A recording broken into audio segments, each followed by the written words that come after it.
गांव के किनारे एक पुराना हवेली था जिसे लोग भूतिया मानते थे। कहते थे कि वहां एक आत्मा भटक रही है जो आधी रात को दिखाई देती है। गांव के लोग उस हवेली के पास जाने से डरते थे। एक दिन गांव के युवा लड़के मोहन ने ठान लिया कि वह हवेली में जाकर देखेगा कि वहां सच में भूत है या नहीं। मोहन ने धीरे धीरे हवेली के अंदर कदम रखा। चारों तरफ अंधेरा था और हवाओं की साय साय से उसकी धड़कनें तेज हो गईं।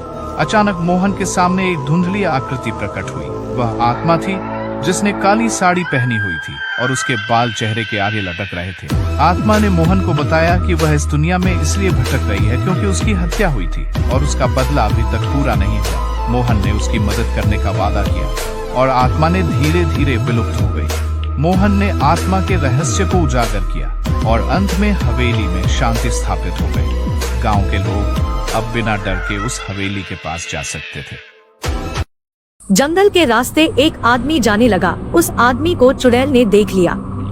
जंगल वाली चुड़ैल जब जंगल में आते लोगों को पकड़ पकड़ कर उनका खून पीने लगी।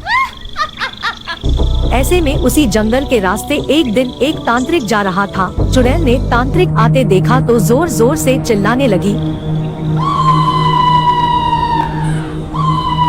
तांत्रिक आवाज को सुनकर रुक गया और आवाज जिस दिशा से आ रही थी उस दिशा को उसने आवाज सुनी तो उस दिशा में जंगल के अंदर वो चला गया।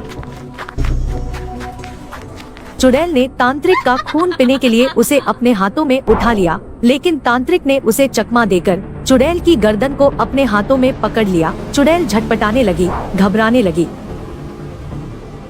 तांत्रिक ने उसे जमीन पर जोर से पटका और बाद में उसे अपने दोनों हाथों से उठाकर जमीन पर जोर से पटक दिया। चुड़ैल मर गई। हमारी कहानी को देखने के लिए आपका शुक्रिया।